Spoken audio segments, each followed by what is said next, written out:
سلام دوستان، خسته نباشید. روز دوم سوم کرونا هستیم.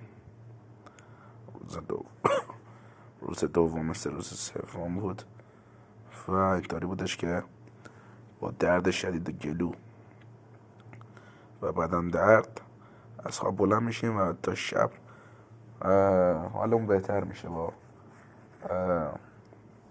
آب زیاد خوردن و آب میوه خوردن و اینا. سعی کنید آب گرم بخورید.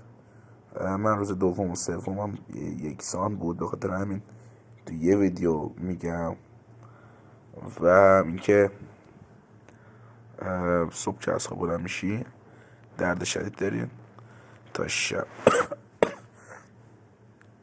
شب که